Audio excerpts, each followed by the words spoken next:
and your cost per lead goes up. But and everyone that's done this, they're like, oh no, I wanted to generate 50-cent leads. Well, that's not the goal. 50-cent lead is not a goal.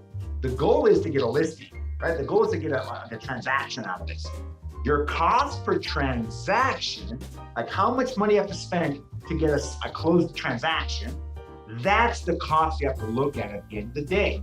And very counterintuitively, if you're doing what Eetu's doing and bumping up the quality of your leads because they're more responsive and they're more motivated, is going to lower the cost for acquisition, the cost for closed deal, the cost for transaction, okay?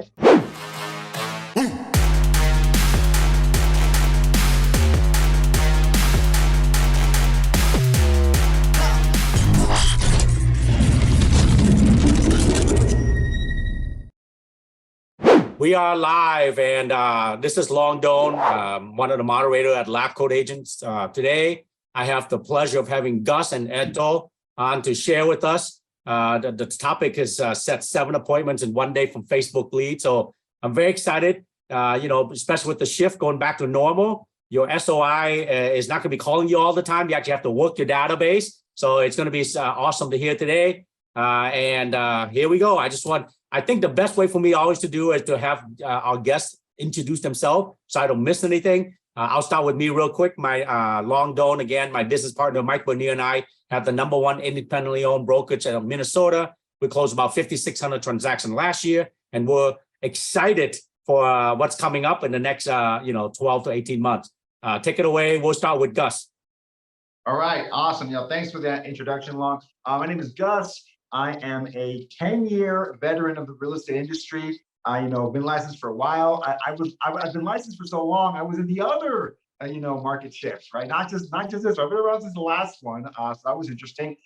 Since 2015, I started a company, PowerISA. So we help real estate teams, loan officers, and investors get great inside sales agents on the teams to set more appointments and close more deals. And I have an even more special guest than me on here today. This is Eetu. He is a master marketer for real estate. And Eetu, tell us a little bit about who you are and what it is you do every day. 100%. First off, appreciate you guys. Thanks for having me. My name is Eetu. I'm the founder CEO of Meskula Media. We work only and serve only real estate professionals in the US and Canada. I'm personally currently living in Helsinki, Finland. If you don't know the country or don't know where that is, we probably the 5th time in a row, the happiest country in the world, and in between Russia and Sweden, right? And I said, work with real estate professionals in the US and Canada. I think like 60% of our clients are right now in Canada, and then the rest in US. Work remotely. We got about 14 people in our team right now, and most of them are in US and Canada as well. Excited to share some values today and see what you guys have. Yeah, definitely. So thank you so much, Eetu. So you're in the marketing space for real estate. You've done this for a while now. You're kind of unique in the sense that you focus on sellers, right? That's kind of your big focus area. You really want to do that. So why did you end up focusing on sellers? Because I'll be honest with you, it's the hardest lead to generate, right? It's the hardest one to convert as well.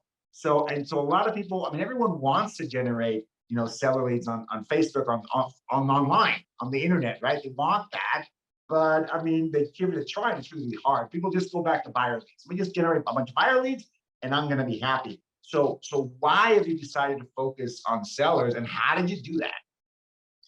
I don't know, maybe I just love challenges, but so it didn't stop there. Like, first off, we were doing buyer lead gen and focusing on buyers, and I think it was like back to like January 21. Some of our clients were like, "Hey, could you do sellers maybe? Like, could you make that happen?" And I was like, "I don't know, let's see." And then it kind of started from there. Work with our clients kind of like side by side and like exactly what they were looking for, and then created ads and funnels and whatnot based on that. I gotcha. Oh, Eetu, is that me or is that you kind of freezing up? think he froze. Oh, there he is. He's back. He's back. And Helsinki is a long ways away from here. So, I mean, that's okay every now and then. Satellite passing by, missed it for a little bit. But yeah, go ahead, Gus.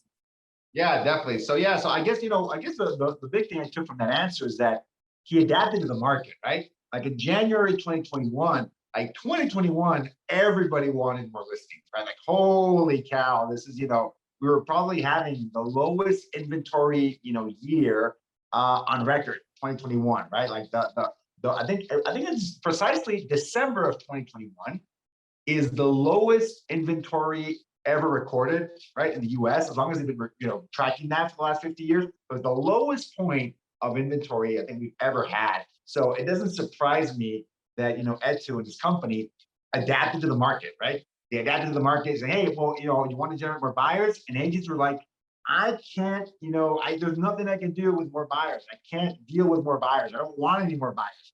Buyers are falling off the trees." So essentially, what Eetu did was he decided to really adapt to the market and test out, trying out that seller lead generation, that seller funnel, right? Was really what he was trying to do. So I think that's a big part. And that's, I think the market adapted to that as well, right? So this is a year ago, almost 2 years ago at this point, when he made the shift over from buyers over to sellers. And he was really just adapting to the market. The challenge though, and Eetu will be back in a few minutes, but the challenge with seller leads, I want to lay this out for folks, is that there's essentially, this is conventional wisdom. This is, really well-known knowledge, that there's two ways to generate them, okay, online. There's really only two ways that are common. Number one is you want to advertise some kind of free CMA, market evaluation, find out how much your home is worth. That's essentially I would wrap a lot of different offers into that category. How you want to know how much your home is worth? Click on this button and I'll let you know. That's essentially, and that's like 90% of the offers that I see out there. Some variation of find out how much your home is worth, right? That's one challenge.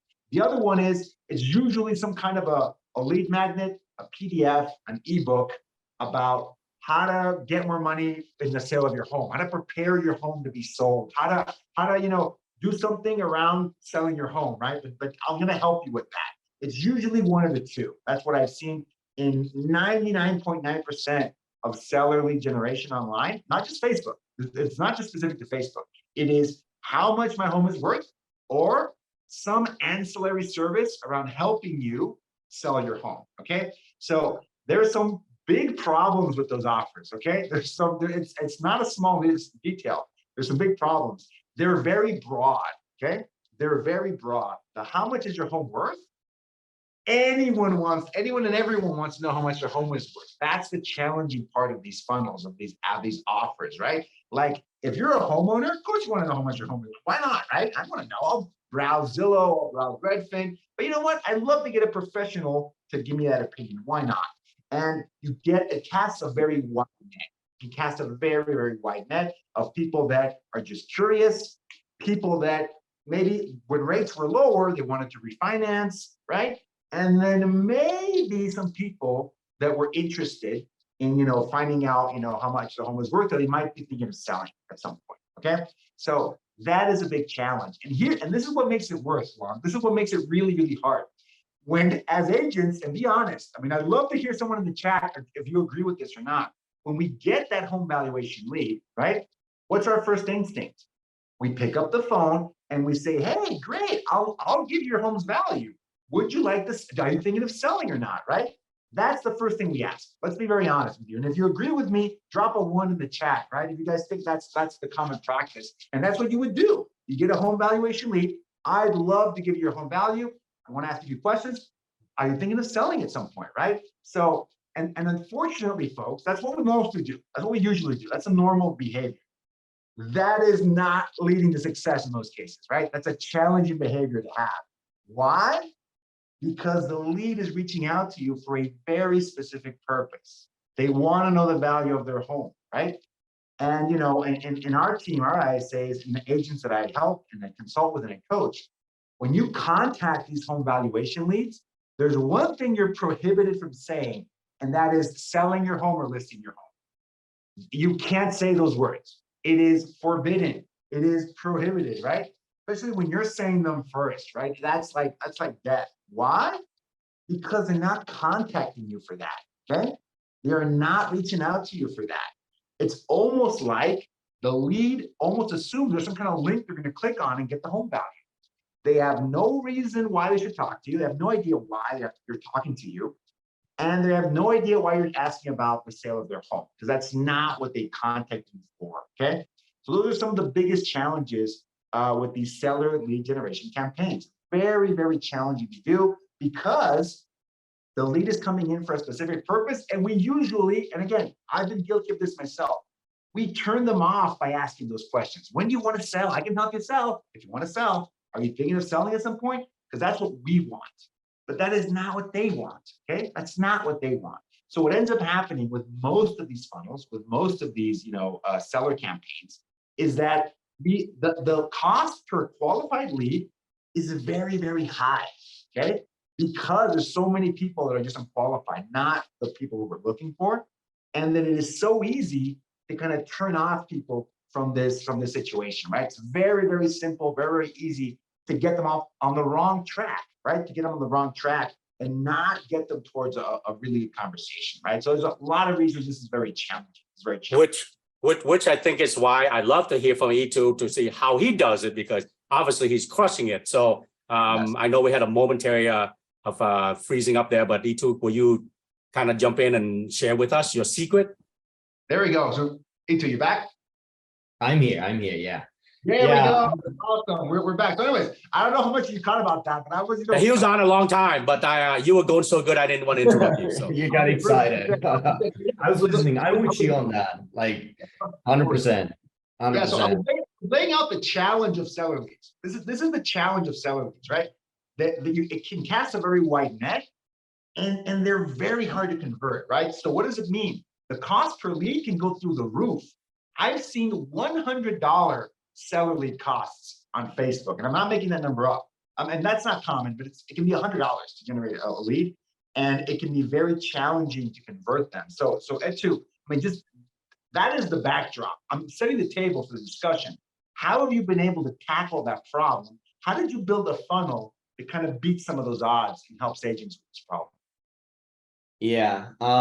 So like as you said, when it comes to the approach, so we approaching the leads and stuff like that, I think like that's one of the biggest mistakes also that agents tend to do is when they call a lead, it's like especially in like, let's say, home evaluation campaign, CMA campaign, you just straight up approaching by like asking to sell the property rights. So you're kind of trying to sell yourself on the phone when their guard is up, which is a big mistake. So there might be potential that they will sell, but like it's not the first thing in their mind right then and there.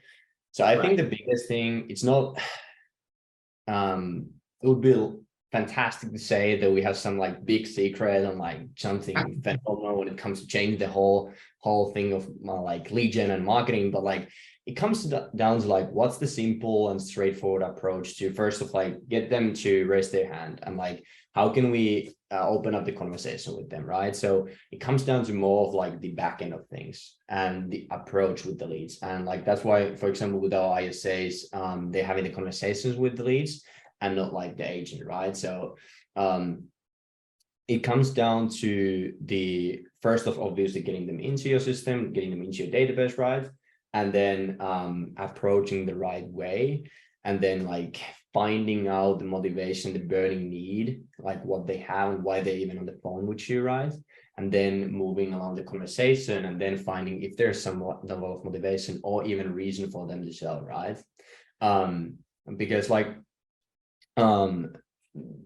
so often also even with when we, let's say we set up an appointment for agent, right? They might still, even with that stage, the lead might still not be as ready for like in their mind to selling their property, despite there is interest, right? But the way we approach is to like, we're going like straight to the bottom funnel, right? And then when those might be somewhere in the middle, and then there's still like work to be done before actually getting the paperwork signed. So Yeah, it's just like, what's the easiest way to get the phone number, whether it's like CMA campaigns, ebook campaigns, whatever the case may be, and how you handle that lead, how you nurture the lead, how you follow up with the leads, and how you approach the whole situation, like after they give you the information, and also like what type of information are you asking from them when they are coming in, right? Well, can you dive in that a little bit? Maybe go up the top of the funnel. Like, how does that all start from Facebook? Because a lot of agents are going to go, okay, how do I even set up Facebook target audience? Once the funnel start, people come in, what kind of questions should I ask? And then what do I do next? Maybe walk us through that. 100%. So in terms of like running the actual campaign, like if you have never actually set up a Facebook campaign, for example, if that's you, just keep it super simple. You can go to YouTube and see like how can you set up a campaign, and just like go with something simple, whether it's like CMA campaign, right? Set that up, keep it broad, location targeting 15-mile radius, keep it broad, and let the Facebook's algorithm just work for you, and focus more on just getting the information, right? So for example, questions that you can ask when they come in, you can create a lead form on Facebook, you can create a landing page, squeeze page, whatever you want to call that thing, or like a survey funnel that we have. So basically, lead comes in, they need to give out, for example, their basic information and the home address, potential time on the sale. And then after that, what happens right after they opt in, right after they click submit, they give out the information, like what's the next thing that happens? Is there like a sequence in place and whatever? Yeah. Quick question. So just to make sure we clarify things, like Eetu said, folks, it's on YouTube. How to set up a Facebook, campaign for real estate. It takes like 5 minutes to do, maybe an hour or two to learn. I mean, this is very straightforward. But what happens after the campaign is the interesting part, right? So so the person, they click on your ad. There's something interesting. They want to know the value of their home. They want to know how to sell their home. Right? That's what you're using to initially attract them, right? That's great. Are all these questions on the lead form, or do they go to a landing page? I think you said they go to a page that has a questionnaire where you're asking them some additional questions. Right? So they fill out some immediate information on Facebook, and then they land on your page and they fill out additional information on the landing page. Is that correct? Yeah. So I mean, if you never run an ad before, you never run a lead gen campaign, I probably recommend going just like the basic Facebook lead form, because that's the easiest to set up, it's easiest to manage and stuff like that. But if you want to make it more, maybe increase the intent with the leads, right? And so that you can get them actually on the phone and not just like chase them like daily. But like, for example, what we do, we drive the traffic from the ads to a survey funnel, right? So we have a 2-step funnel, super simple, just a page with a survey for them to fill out, right? Whether it's CMA campaign or ebook campaign or whatever campaign is, so tailor towards those normal questions that we always ask. There might be some customers depending on the market that the client is and whatever. The normal questions that we always ask on the survey are their contact information, right? Name, phone, email, and then home address, potential time on the sale, and in some cases, like what's the relationship to the property? Like, are they homeowner? Is that like just looking for like neighbor's property or whatever the case may be? So that's like one good question to ask, also to know more before you even calling them, right? Then after that, even with that small shift in terms of like where you're driving the traffic to, should basically increase the intent. But at the same time, what will happen obviously is that the cost per lead on the Facebook side, of like cost per opt-in, will also increase. But at the same time, if the intent is higher, it's easier, for example, you to get on the phone with them and actually have a like genuine conversation with them, like why are they there? I want to emphasize that, because that is like an unbelievably important point that Eetu just made. Okay, guys, it's so important. I'm going to restate it, right? So Eetu's talking about his funnel. Like, people are, making a Facebook page, making a Facebook lead form is very easy to do. Anyone can do it, right? But he's adding another step in there. He's not just getting a name, email, phone number, right? If you set up a Facebook lead form, you're going to get a bunch of name, emails, and phone numbers. That's not that hard to do. The problem is getting on the phone and getting to respond, and that is the challenge. People know, if you ever use Facebook leads, you know what I'm talking about, right? If you just like turn on the floodgates, you can get a lot of leads, right? I don't even know if I'd call them leads. Their names, email, lots of names, lots of emails, lots of phone numbers. but the intent can be very, very low. That's why I see with a lot of the biggest challenge with these seller campaigns is that the majority of people can have very low. I don't want to say the majority, but a lot of them can have low intent, low responsiveness. So Eetu's solution is to drive them to a survey. Okay, and can you please answer a few questions to help us, generate a more accurate estimate here? Awesome, that's great. So a lot of people, the low intent leads won't do that, right? The people are like, I thought it was gonna be a button where I look at my home value. Okay, bye. They're gonna drop out, right? Because they just want a quick solution. They're not that motivated. They're not that responsive. Whatever. I have to fill out a form. Oh, forget this. I'm out of here, right? So that is going to raise the cost of your leads, okay? Because you're going to a lot of people landing on that page, but not many people. Not everyone's going to submit it, right? But the people that submit it are the ones that are the most responsive, the most motivated. They're self-selecting, right, as the better leads, and your cost per lead goes up. But and everyone that's done this, they're like, oh no, I wanted to generate 50-cent leads. Oh, that's not the goal. 50-cent lead is not a goal. The goal is to get a listing, right? The goal is to get a transaction out of this. Your cost per transaction, like how much money you have to spend to get a closed transaction, that's the cost you have to look at the end of the day. And very counterintuitively, if you're doing what Eetu's doing, and bumping up the quality of your leads because they're more responsive and they're more motivated is going to lower the cost for acquisition, the cost for closed deal, the cost per transaction, okay? And that is something that kind of people don't get, they don't understand it, they get nervous about it. I'm like, folks, it takes time and effort to convert these leads. Would you rather chase 100 leads, of which 90% are not going to respond to you, or would you rather chase 10 leads, of which all 10 of them are going to respond to you? Which one would you rather do? Okay. And folks, your time is valuable. If you were a real estate agent in the US, your hour should be worth $50 to $100 an hour. Okay. You have to look at it this way. Your hour is worth $50 to $100 per hour. So every time you spend following up with these leads, calling unresponsive leads, texting unresponsive leads can be money wasted, right? It's better. You're going to make more money if you're talking to more motivated leads. Okay, so Eetu, sorry, I jumped in because that is such an important point. Let's. I love to hear to share how he gets 7 appointments from Facebook a day. So give us the secret. That is the first one. Finding the most responsive leads makes everything more efficient. So you fill out the questionnaire, Eetu. What happens after that? Cool. So basically, as I mentioned earlier, we got a 2-step funnel. So there's the first page is the survey. So to opt in, there's the questions. They squeeze themselves in.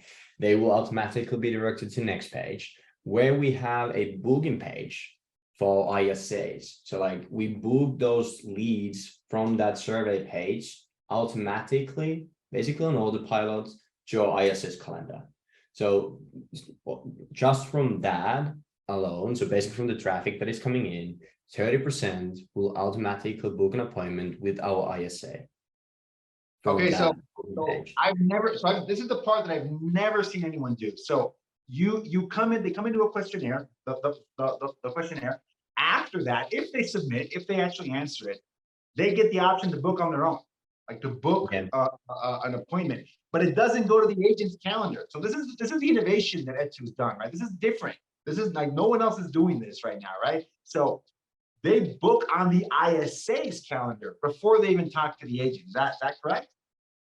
100%. And so 30% of traffic will book automatically to the ISA's calendar, and then ISA will have a conversation with those people. Obviously, what kind of speed to lead is that? Like when they book on there, is it they put a time, and then the ISA doesn't call them back during that time? So what kind of no show or reschedule usually happen when it's not a direct connect? Love the question. So when the lead books themselves into the ISS calendar, we call them at that time that they booked. In some situations, though, if we have nothing on the calendar, new leads are coming in for that ISA, then we might call those earlier on. But the thing is with those is that if there's a no-show, for example, like ISA calls them, let's say tomorrow at 2 p.m. that they set some lead set appointment, they no-show. ISA only clicks one button and it goes to a no-show sequence. There will be automation going out there right away, and the ISA can hop on to the next one and then check after that next appointment she or he has to call and see if the lead who no-showed engaged and then try them back. So like we have those no-show sequences for ISAs, also for our agents. Let's say if we set phone appointment, or if for some reason someone that we have set in-person appointment, they are not at home or whatever the case may be, then there's also no-show sequence in place where the ISA basically jumps on that. But yeah, what's the percentage of that? So like 30%, 25% no-show? What's a typical? No-show. In terms of the ISA appointments, what we normally, I think we averaging now like 70% show-up ratio, so like 30% no-show. That's kind of, yeah, that's the same like in our own business and our own client acquisition, like 70% show-up ratio, kind of the average. So 70% of those will show up. So let's say we have 40 opt-ins, right? What's that? 12 will book an appointment with the ISA, and then 8 of those will show up. And then out of those 8, the intent is already higher. Obviously, there's a situation where they are just looking for the home value. If we have a CMA funnel, or just for the free report, or whatever the case may be. And then we can put those into our long-term drip campaigns, shorter-term drip campaigns, and stuff like that that we have built inside the system, right? And then 40% normally will convert into those like phone appointments into the to the agent, right? That the ISA is taking. So 30% will book from the funnel itself. 70% will show up, and then 40% of those show ups will convert into an appointment with the agent. And jump in real quick. And you're only going to get these numbers if you have that filter in the beginning, right? Because these numbers are really good. Because if you just have a lead form and you set an appointment with a lead form lead, like a vanilla Facebook lead, 50% is a great show up rate, right? For those kinds of leads. I mean, it's usually going to be lower than 50%. It's going to be 30%. It can be even less than that, because you're not doing the filtering at the top of the funnel, right? Does that make? I mean, that you're only going to get numbers like people are saying, "Oh my God, 70% attended." What are you talking about? Like this is not a coincidence, right? This is because it's designed that way, that you're only working with the most responsive, the most motivated people are coming down into those numbers. That's why they're much higher than like what you're probably seeing on Facebook, because they're higher intent leads. Yeah, 100%. And like we for example, when someone books from the booking page to ISA calendar, there's like confirmations, reminders in place also, and all that stuff.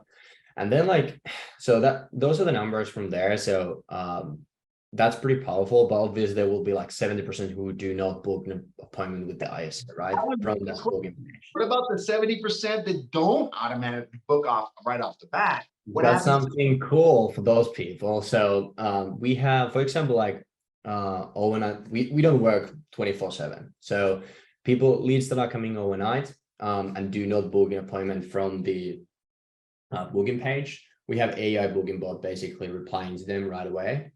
So replying like, "Hey, thanks for applying, whatever. When is the good time to touch base on this?" They reply, "Tomorrow at 4. Okay, cool. We have these available." So the AI booking bot will book that into the ISA calendar on autopilot as well. Theirs will be like on that, plus then the ones who do not engage with the AI booking bot, because there's a lot, those will go into Power Dialer, right? So we have one ISA basically dedicated to just like dial those through. Okay, so let me map this out. 30% book on their own. The other 70%, you get a bot engages with them. This is on Facebook Messenger, or this is on Messenger or text? SMS, yeah. Okay, so text. A text bot kind of engages with them, right? If they didn't book. And on top of that, an ISA calls anyone that didn't engage with the bot. So you've got so folks, this is important, right? Because this is why he's able to convert so many of these leads, because you're not just relying on the people that self-book. You're not, that's a really high percentage, but you're not just relying on that. You're doing text message automation to try to get them to book with a bot, and you're doing an ISA calling everyone else that hasn't responded, hasn't self-booked, hasn't responded to the text automation. You call them, right? You do all three of those things. And then on top of that, there is like people who do not engage with the AI. We can't get a hold of, right? Like the first 7 days, like the first 5 days, it's not around like 15 touches. And then the first 7 days, there is like a power follow-up with like email with the CTA to book in a call with the ISA again. And then there is SMS campaign following up with them, trying to get them engaged, like, following up with them, chasing the leads. And then ISA will obviously manually as well through Power Dialer, as well as texting as well.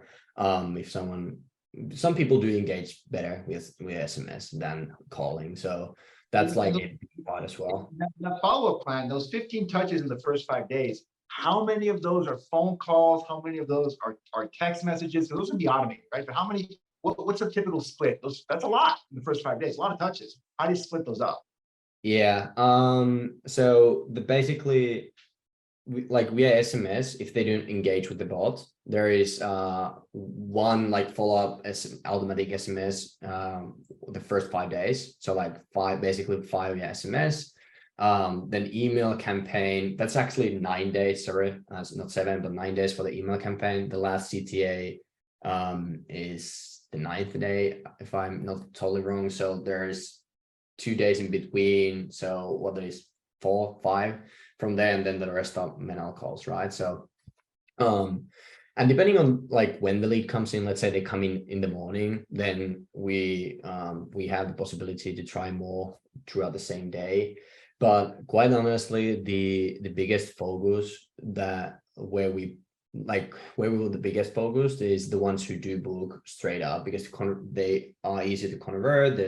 They are just also faster to convert. But then like automation and then manual chats will handle also chasing the other opt-ins. I got you. So in that really innovative step that you've created, that self-booking into the ISA calendar, what does that call sound like? What's the goal of the ISA on that call? Because it's not listing their home, right? Like, hey, what do you want to list? I mean, I'm assuming that's not what they say, but what is that conversation like? Because usually, agents, take those calls. You're sending everything to the ISA first, right? Because it would be a lot easier to just book it directly to the agent's calendar, but you don't do that. What's the purpose of having the ISA talk to them first? And what's a good outcome from that call with the ISA? Some agents suck with approaching the lead, so that's why we have the ISA. And I mean, you are absolutely right. Eetu, like that. And again, I'm an agent too, so I own this, right? I get it. I've had this approach too. Our instinct is to talk about what we want out of the call. Our natural approach is, hey, are you going to list in the next 90 days or not? Oh, okay, no, then I want to. That's the approach. That's how we come off to these leads. That's. Did I froze or Gustavo? Go ahead, Eetu. We'll keep going until we have him back. But yeah, so keep showing us the funnel now. What's next after that?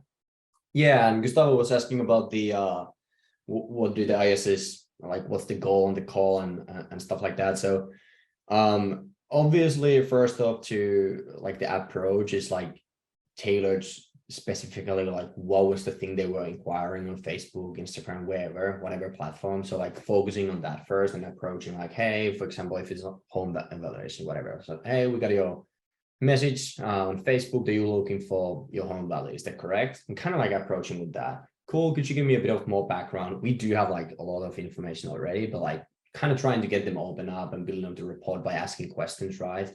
And then by going through that rabbit hole is basically to find out the motivation, like if there is legit thing, or is it just that they were just curious because whatever neighbor sold or whatever they've seen in the news or whatever the case may be, or the market situation and whatnot.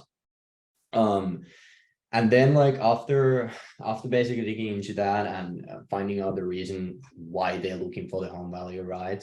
And then a bit of approaching from that route and not talking about selling or anything at that point in time.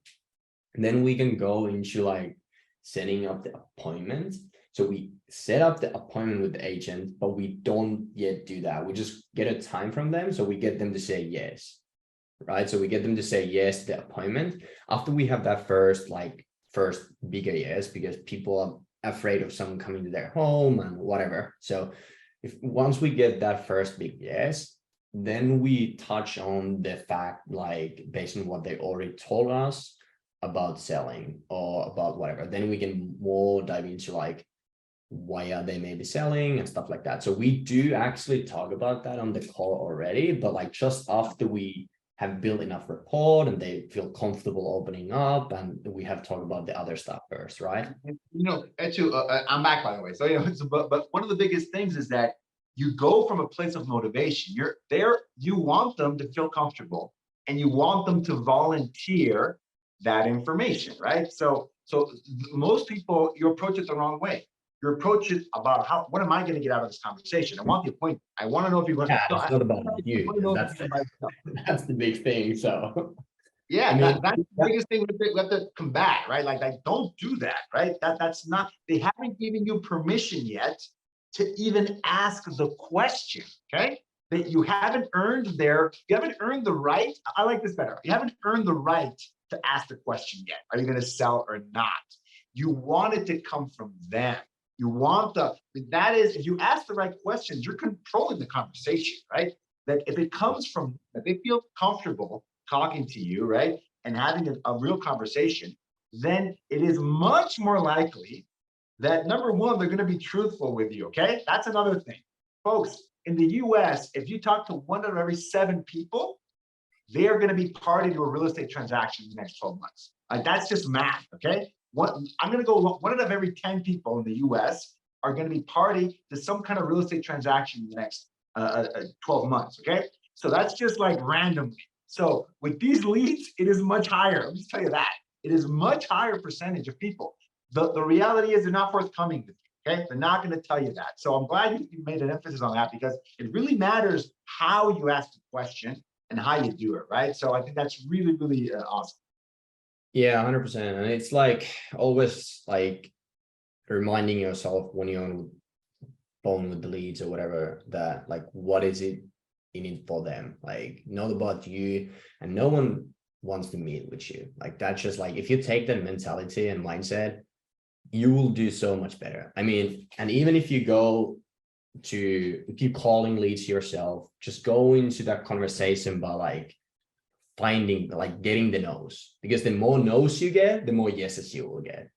And it's like, when you get into that conversation that you're looking for the rejection, you'll like, even the smallest wins will feel big things, and you'll be more comfortable, and you'll also do better long term. You are more open-minded to learning more things, and also you get to learn to handle more objections and stuff like that on the phone as well. So yeah, it's about like what's the reason for them being on the call, right? And finding that, and finding kind of like the so-called burning need, right?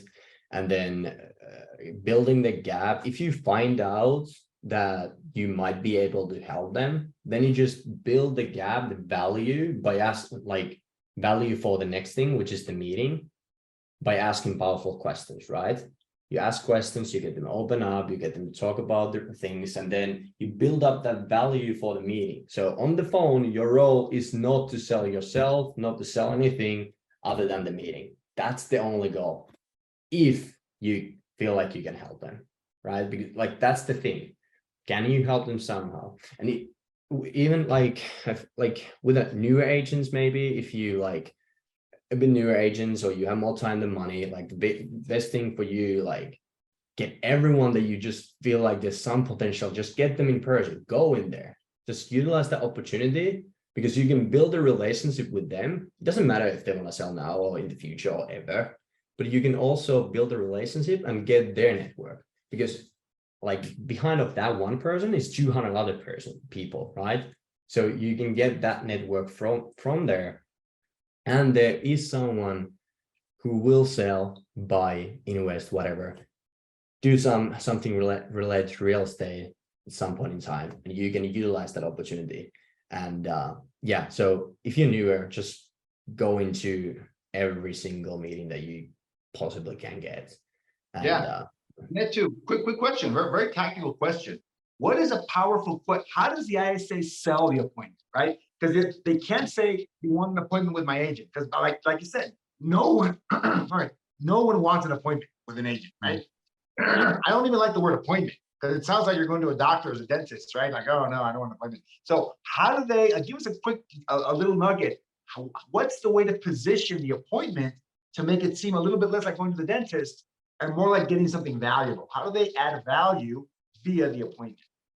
Yeah, I mean, adding value, I think it comes down to what comes back to what I said earlier about, like, when you're asking the questions, you build up value to the meeting or chat, whatever you want to call that, with the questions, right?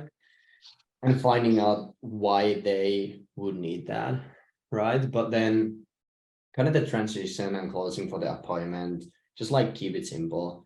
I know, like, what we're using bunch is like, after we know, is like, hey, it kind of sounds like using a cold mine here. So what I want to do for you is to set up a quick visit to come and see the property, so that agent name can prepare you the best and accurate valuation, whatever the case may be that they told you on the call, to relate back to the conversation that you had with them already. You're relating to the valuation. You're relating it to really, really help you accomplish your goal, whatever that motivation is, and get you a really accurate home evaluation. The best thing we can do is have my agent go out there and just take a quick look at the property. I mean, that's the gist of it, right? Like, to accomplish your goal, we need this, which is having them go take a quick look at that property. Is that accurate? Just curious too, is there a question in there too? Because in the US, especially if they already signed with another agent, right? The new agent. So how do you follow up the question with Gus when you answer that one? If you can touch on that one too. Like, if they have an agent already they're working with. Yeah, so that's one of the basic questions, obviously, but like normally it comes like when we first asking a bit of background on, like, how we first like start the conversation is we relate that back to what they have filled out already, right? Whatever information we have, we kind of confirm that information. Then we like, hey, okay, cool. Could you tell me more about that? Could you tell me more about, like, what type of home you have, whatever the case may be, right? And then when we go like basically moving towards closing for the appointment, we be like, hey, by the way, are you working with an agent right now? They're trying to do X, Y, Z, whatever they told you. So like always, I like to like relate basically what they already told you, and then basically tie that to your deliverables, which is in this case is the appointment, right? So if they obviously ask that before going in, but yeah. Yeah, so for the closing for the appointment, then relating back to what they told you, X, Y, Z, and then that, for example, like my agent name is in the neighborhood tomorrow or day after, is tomorrow afternoon or evening better for you? Like, just giving 2 options, kind of like take one, like assuming they want it and just like take one. That's like the approach when you go into that closing for that appointment. That works, at least for us. But yeah. Good. Does the 3 p.m. or 5 p.m. work better, right? Does tomorrow or the day after work better for you? That's a great, like the presumptive, was that the assumptive close? Is that what that's called long? I can't remember. That's right. That's right. Yep. We're assuming already, we're just giving you option. You go from an assumptive close to a menu close in that scenario. But yeah, so we got a couple minutes left. It's all been awesome. Just curious on between Gus and Eetu to see if Eetu and Gus have some final thing that'll recommend just do this, or if not, hire somebody who can help you with that, right? Yeah, absolutely. I have one last question. We got a couple minutes left. One last question I forgot to ask at the beginning. I'm sure you'll want to know it. In the market of today, you're probably one of the best people in the whole country to ask this question to. What kind of ad is working best right now to start this whole funnel off? Is it the home valuation? How much is my home worth? Is it the lead magnet PDF special guide to selling your home? What would you recommend to get started? Just to get started, someone that's just brand new, which kind of ad, which kind of offer, forget the ad, the offer, what kind of offer are you seeing get the best results right now? The easiest to run, and also to be able to approach the conversation correctly and to kind of move them to the appointment easier, like the most simplest way, the straightforward way, is to run some type of home evaluation campaign in this changing market. As we know, that will, especially if you look like starting out, because you will get a lot of people in, and then if you nail that down and you approach the correct way, you can then also have better conversation on the phone with them. But like, that's what I would say if you kind of like starting out. That's easy to run. Evaluation, how much is my home worth offer? That's really it's a starting point. That's what you should go for. Yeah, that's what I would say. Changing market and stuff like that. Kind of addressing what's in the news, obviously, and yeah, in platforms like Facebook, yeah, the market is that type of advertisements works really, really well. The worst thing to do is to talk about yourself and show your face and stuff like that. No one cares. You're feeling today. Trigger warning. Trigger warning. No one wants to. What's in it for there, always throughout the whole process. Okay, awesome. Thank you so much, Eetu. This has been awesome. Appreciate you. If people want to continue the conversation and learn more about this funnel and what you can, if they don't want to build it, they want you to your help building this thing out. What's the best way for them to reach out to you? You can go to meskula.com/system. So maskula.com/system to learn more if you want to see how we run things. If you want to do it yourself, you can reach out to me. Just type in my name to Instagram, Facebook, whatever, and I can help you find valuable information. We do also have a free Facebook group where we go, stuff like that. But yeah, that's probably the best place if you want to learn more.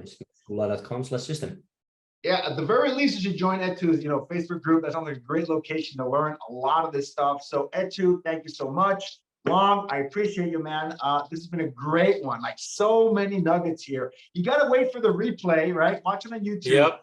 Watch this again. There's so much good information here about this, the ads, the funnel, the follow-up, the scripting. Because if you want to have such a high conversion rate on appointments, you've got to do all of those things. It's not just good enough to do one of them. It is important to do all of those different parts. So you got to rewatch this one in detail. And if you have questions about anything about this, we talked about a lot of things today. Shoot me a message, shoot a message to Eetu.